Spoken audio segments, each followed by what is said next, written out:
dumating na po ang bagong Pilipinas. Kung lalagi ang ganyan, ikaw ay walang pupuntahan. Baka umabot ka hanggang sa kulungan.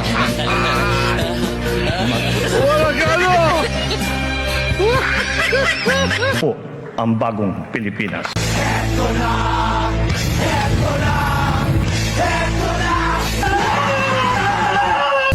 Di ka man lang nagsika, pinabayaan mo ang iyong kinabukasan. Pagtagal mo na,